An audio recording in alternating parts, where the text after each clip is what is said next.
Hey guys, King Kaiju here. Today we're going to be doing another Kaiju review, and today's, as you can see, is on an Ultra Monster for the first time in a little bit. And it is one of the great Ultra Monsters in my opinion. It's not one that's appeared a lot, but it's one that I and a lot of other fans really enjoy. It is Geronimon from the original Ultraman series. Like I said, I've been a big fan of Geronimon for a while. I like a lot of the color aspects that he has, and Bandai did make a pretty good figure of him back in the day. So I decided not too long ago that I would get him for a decent price, and now I have him in my collection to review for you guys. So let's get into detail. Now, as you can tell, Geronimon is kind of a upright, man-sized dinosaur with a lot of feathers around him, and some almost volcanic detail too. Bandai captured it pretty well. I like the paint that he has along his beard slash fins. In fact, the dry brushing everywhere is pretty good. On the back, it's really nice. He has a lot on his feathers, especially up front. You're gonna get some black paint that's kind of mixed in there that's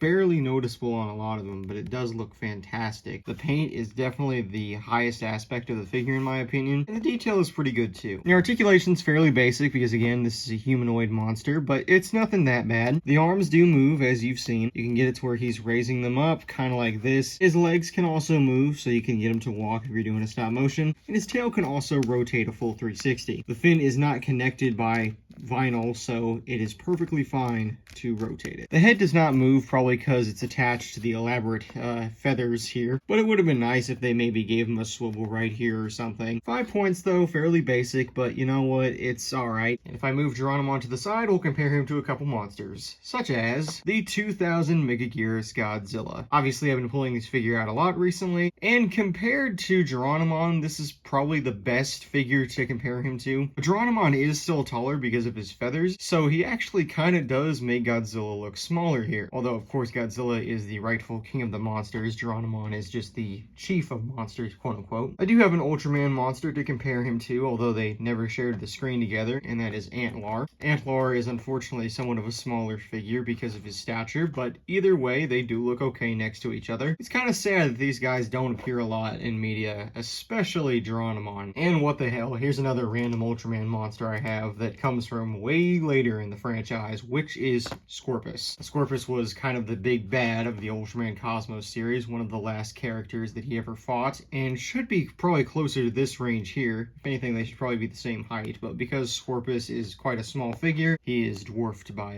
Geronimon here. And that's my review of the original Geronimon. Now, this figure does not have a huge ton going for it. The articulation is pretty limited, sizing is nothing special, and the detail, while good, you know, it represents a monster that I'm sure some people look at and be like, this is really dumb looking, this is really silly. But in my opinion, it is actually a very cool looking design. I've always had this thing for weird looking monsters, and Geronimon fits in that category. And if you're a fan of other weird looking monsters like this guy, such as I am, I would definitely say if you don't have the Geronimon figure, get him. He's really good. Thank you all for watching, and I'll see you all in the next video.